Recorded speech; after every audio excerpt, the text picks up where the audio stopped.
Hey guys, in this ArmCare IQ, we're going to go through the answers of a certified ArmCare specialist contest I put out on LinkedIn on Labor Day. It's going to be a lot of fun. I put out this super busy slide, and the people that contributed. It's funny because they really educated everybody who was kind of watching what was going on, and they earned a $250 store credit to go towards their ArmCare specialist course. And we did give away one free course, which was awesome. And I had a lot of fun. And please enjoy the answers. I know you're going to learn something from them. We go into some detail here about how to keep players healthy, what the current trends are in Major League Baseball, and why there could be some contributors to injury, and give you some insights in terms of what has to be done about them. So thanks for listening. Hey, all. I was going to write this in a LinkedIn message, but I think it's easier for me to do it in a video form to take up the contest answers. And the first thing I want to do is recognize all the brave contestants that put their information out there and really educated me, and I hope everybody else. So um, the way this was inspired was basically a post that was put out by the DVS baseball group, and one of the people who answered this was Matthew Cripsey, which is awesome. Him and his group, they are looking at evaluating baseball players in a really special way. And so I thought that was quite interesting when I did a little bit more digging in their company. It's something that I really recommend for people to check out. Then there's Scott Emerson. Scott is the Major League pitching coach of the Oakland Athletics. He's a friend of mine, and we became friends actually through LinkedIn. I'm really interested in his posts and the way he looks at things. He has the best expression ever where he says he's not old school, he's not new school, he's in school. That's what I think all of us should be like, in terms of his learning and the way he looks at the delivery and categorizing movement to show that he appreciates pitchers' motor preferences. So he doesn't confuse them in his practice, and he really, he optimizes how they move, and he doesn't make one pitcher really throw like another, but really optimizing what they do. And I love having conversations about it. Somebody that you should get in touch with for sure. Then there's Roberto Rosado. I don't know him, but it's really interesting because he's a catcher, and we really want to help catchers as part of our company. I mean, it's a pitching heavy company with ArmCare.com, but catchers don't come back from surgeries the same. Tommy John surgeries are not as successful in catchers, and this is interesting because he's a therapist and a catcher, and I think he's playing and doing this at the same time for his team. So that's a really unique combination. Then there's MJ Leos, and I hope I said his name right, but his dad reached out to us about getting the education for his son, which is him. And he's really diving in deep on this thing. He had some great answers as a high school kid. So I thought that was kind of crazy, looking to go to college. And I think this kind of information education is going to set him up for a great coaching career, but also in his training process. So he does things that are really individualized. So I thought that was really awesome to see his answers. Michael Volz, I don't know him, but it was great to read his answers on the neurological component. I'm really interested in how the nervous system gets affected by fatigue and how that affects muscular control. And he had some great insights there in terms of how the ligaments, tendons, and the body are innervated, and what can happen under high level of tension to those areas, and how that could really affect the athlete's ability to withstand forces. Lance Cullen, really interesting. He's a parent of a 10-year-old former player himself, almost had an avulsion fracture of his throwing arm in college. And he just wants to be more informed. He wants to help his son get through his competitive days. He's a young kid right now, and he's just got really good insights. I was amazed because he's not a biomechanist. He's not a coach per se, other than, with his son and at that level. And he really provided great insight. So I appreciate that. Then there's Dr. Jo Shattuck. I'm not at liberty to talk about her technology. I hope you reach out to her and she can tell you more, but it's high level motor learning, motor development based stuff. She is a motor learning specialist, and I would love talking to her and really getting a feel for what she wants to bring to the market. So I encourage people to do so with her company, Panther Tech. Then there's Courtney Warren. He's here in Arizona. And he's a physical therapist that I met through actually his research, and he's done research on intermittent recovery in pitching and how he used neuromuscular electrical stimulation. I would say he's the best that I know in integrating NMES in training protocols and recovery. He's a real bright dude, and I'm just excited that he put some stuff out there because he's usually pretty contained. So, but he's super passionate about performance, that's for sure. Then there's Peter Nash. I don't know him. I'm Canadian, but it's interesting because he had some great insights on the biomechanical piece of what I put out. It looks as though he's a pitcher himself, so that's pretty awesome to see that, you know, someone who's got some subject matter expertise is also a pitcher, because I wasn't. I was an outfielder, and the reason being is I had an arm injury, and I had to change positions. I had to hit. And then there's Kelly Aarons. I've had some conversations with him. He develops technologies for facilities, but he himself, he's evaluating lots of athletes, baseball and softball. He's got a big database on looking at a lot of different physical metrics. I think, you know, he'd be a great guy for anybody who's watching this to reach out to and get more insights. So I think that's pretty awesome that he gave some insights onto this. And then Connor McCarthy, I had some conversations with him recently, and I saw his posts, and, you know, they were really in depth, and he's like a specialist generalist. So he's a pitching guy, but he's also a strength coach. He's a licensed strength coach with the CSCS designation, and self-taught.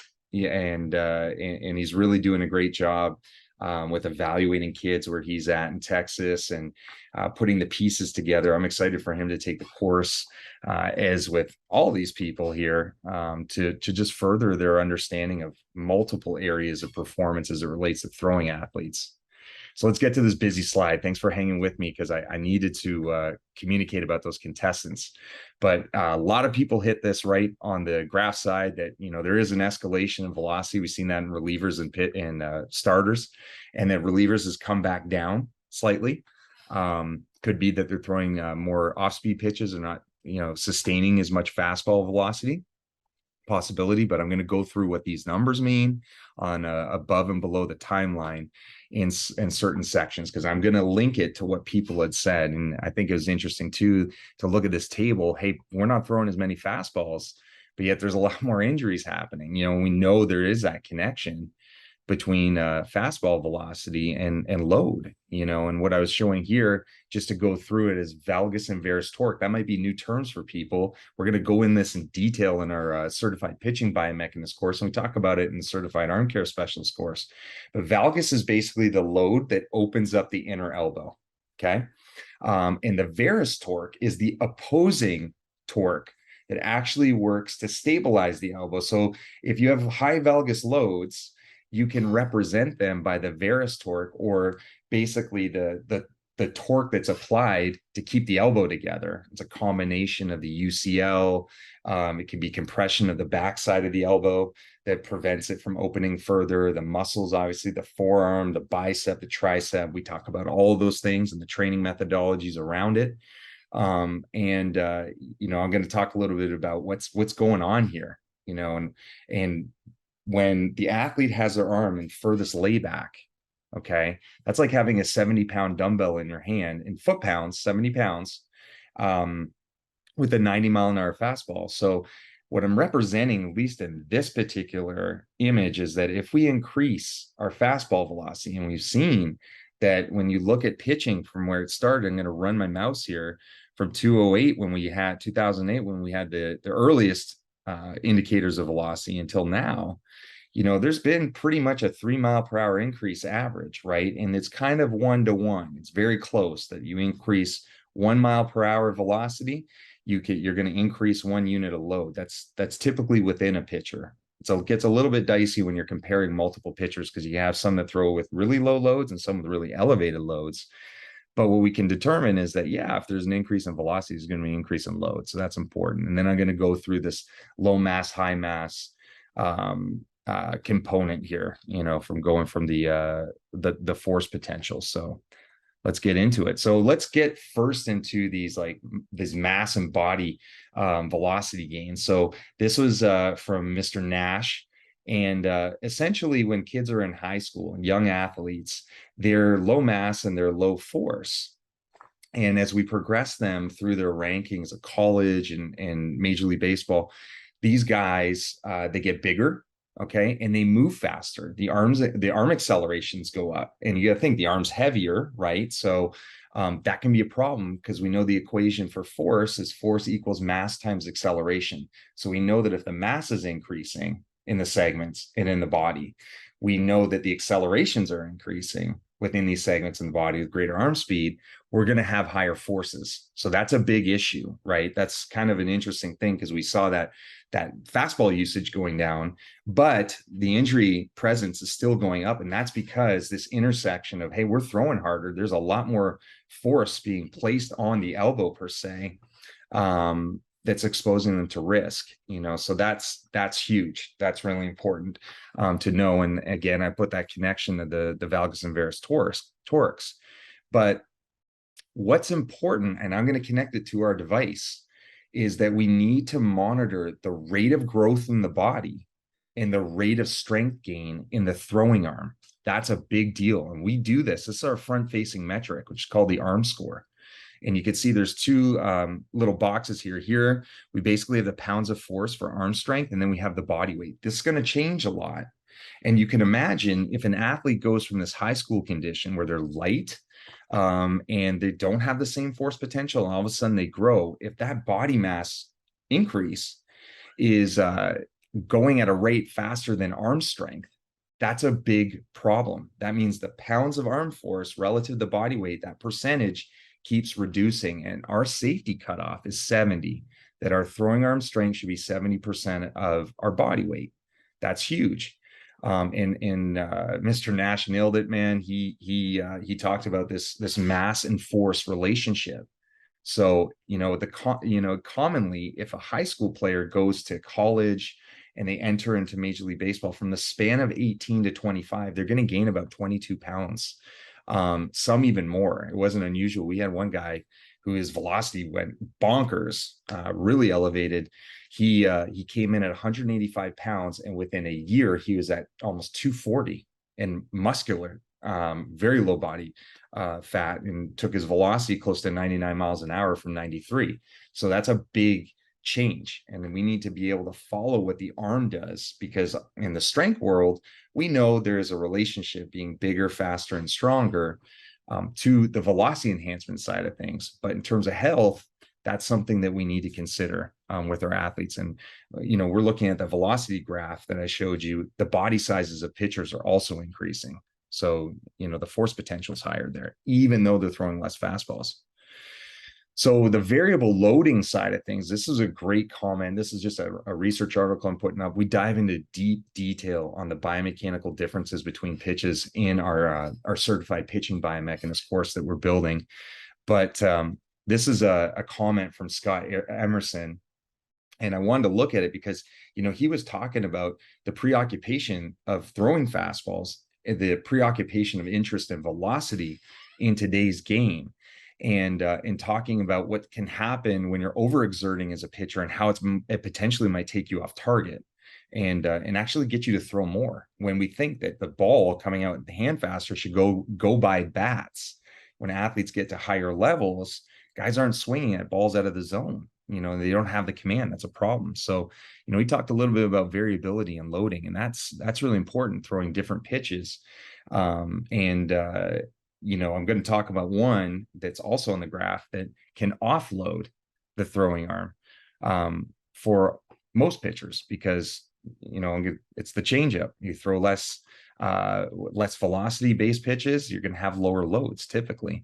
This is just a 3D analysis. This is not mine, but one that had been done in a similar lab that had multiple force plates in a mound. And you can see, the arrows that going up from the ground. It's telling you the force when you change the arrow position. You see that blue arrow, that's telling you the direction of force that's changed. So it's pretty cool. And the markers just tell you where those segments are in 3D space. And you're looking at their accelerations. That's one thing. You're putting in their mass properties. That's how we can calculate torque. When we look at their angular acceleration and we look at the mass distribution of the bones and the segments, And we determine what the torques would be for the throwing delivery. So we go into that too in our certified pitching biomechanist course, and I teach everybody how to read the data. So this is a cool one from Kelly Aarons, because I read this and I was pretty shocked. I mean, I'm just the whole thing of this, it just doesn't seem right anymore for baseball.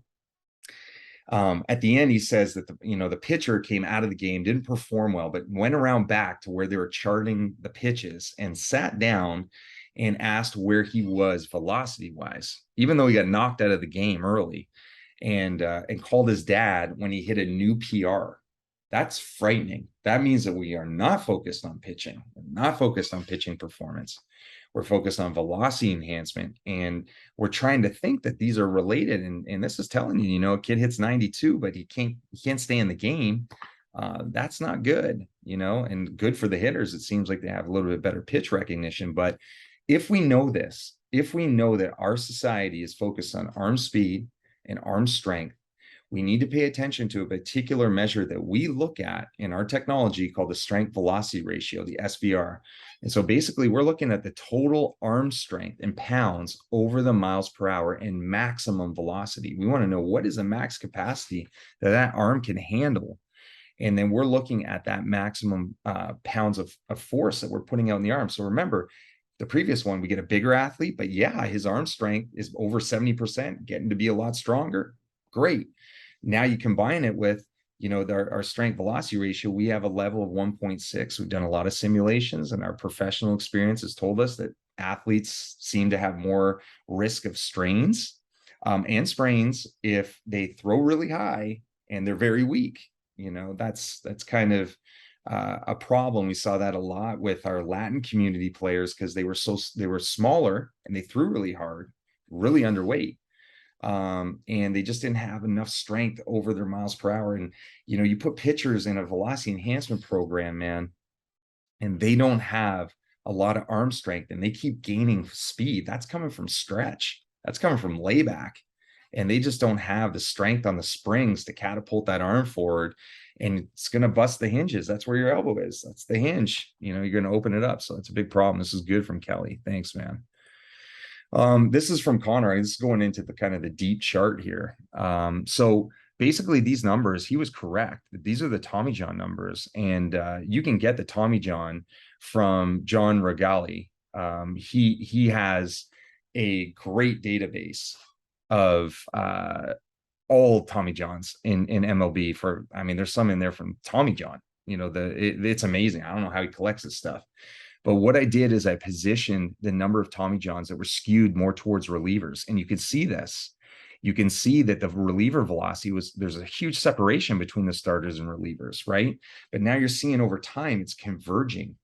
And the relievers, what I suspect, they're using more off-speed pitches, and they may actually be staying away from throwing as hard, and that can also affect velocity. I've seen that before, where we change the pitch frequencies for certain pitchers and then we complain that they're not throwing as hard. They're just not getting the same stimulation, but they may be more effective in terms of mixing speed. So that's really key, and you can see how these numbers are starting to filter down more towards starting pitchers relatively from these two levels.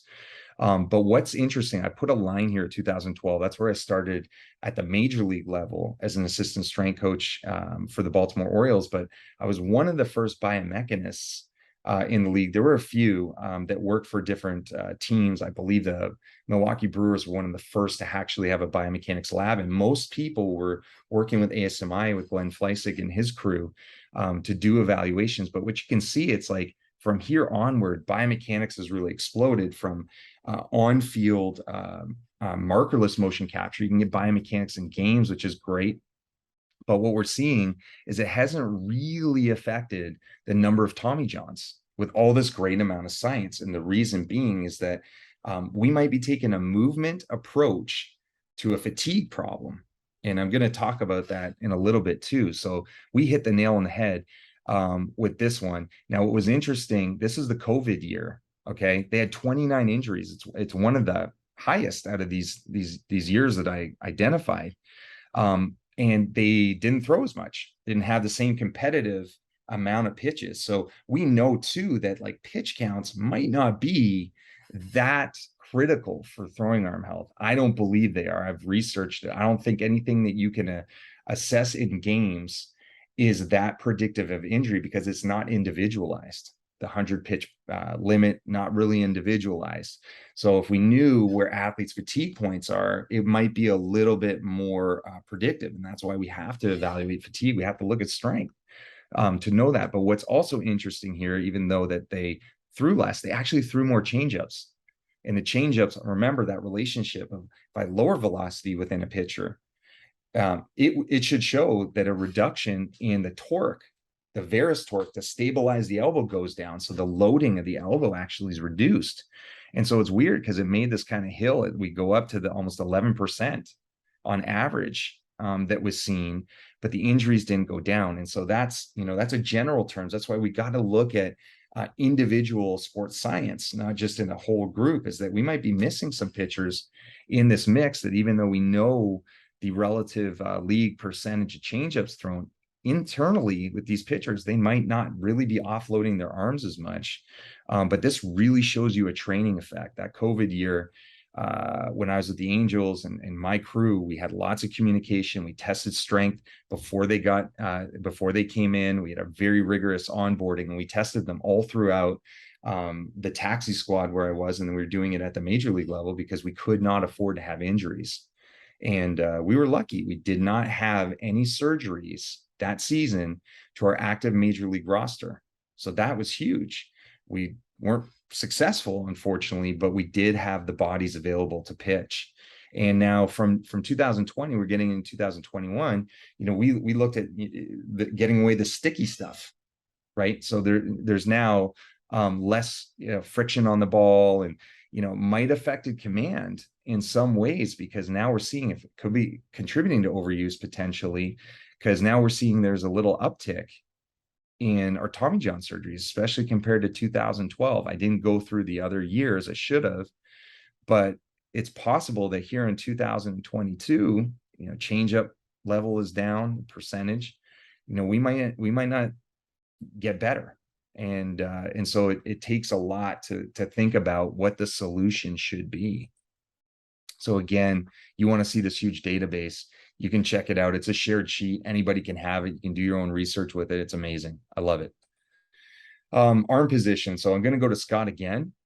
He says in here, repeatable mechanics. Like my eyes just was drawn there. And I believe that is the place to go, because we're in a world where arm speed is dominating arm position. We're trying to get more velocity out of pitchers, but we're not looking at the stability in their delivery. We're not looking at repeatability. We're not keeping, the stress range, in check, and we're not keeping the overuse risk in check, because I talked about this Fitz law. I've gone to a lot of major league teams to talk to them about this, is that there's a speed accuracy trade-off.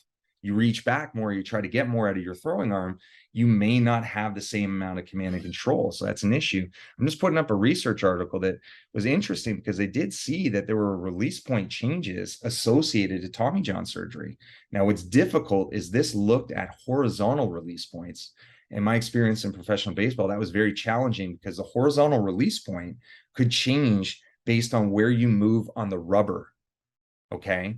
And so don't be kind of blinded by that, but it gives us some indication that there could have been potentially a change in arm position or arm path, and marrying the two together, finding where's the best place to put an athlete on the mound, and combining that with their arm slot and what their pitches do is really important. We're going to talk about that in our certified pitching biomechanist course. That's going to be really important to communicate. But we got to break the chain. So this is where the biomechanics and the internal world fit together.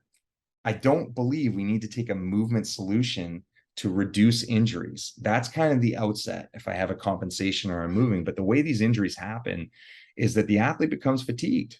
You become fatigued, you have weakness in your muscles, you lose motor control, you lose the ability to create tension quickly, you lose the ability to decelerate, you lose the ability to stabilize or co-contract your arm at different positions in throwing. That leads to a compensation. And the compensation then puts a lot of stress to an area that they might not be accustomed to. The athlete might become way rotational. They might lean more to their glove arm. There's all these little things that a pitcher is going to do, one, to maintain velocity. I'm sure you've been to a major league game. Guy goes to take his hat off, take a breath. He's looking at the radar gun in the outfield.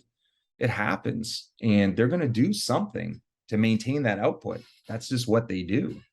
And so the only way I see to break the cycle is with our technology, our dynamometer, is to break the cycle, identify fatigue, reduce the risk of compensation. I think that is huge. We go into it in the certified ArmCare specialist course, and we just go in such detail into the analytics that anybody who takes this should know how to individualize their training and to manage fatigue. That is so huge.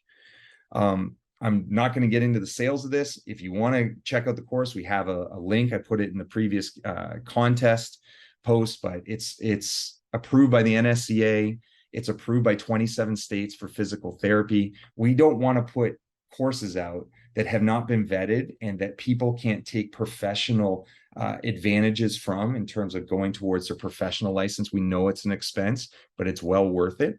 If you want to check out more of this, please go to armcare.com. I appreciate everybody's attention. I hope you have a great weekend. Thanks to everybody that really put forth effort in this contest. I will be getting in touch with you, and I will be letting you know who is the winner of this contest that will get the full course. But I'm going to do that as a DM because I don't think it's fair to everybody. Thanks. Have a good weekend.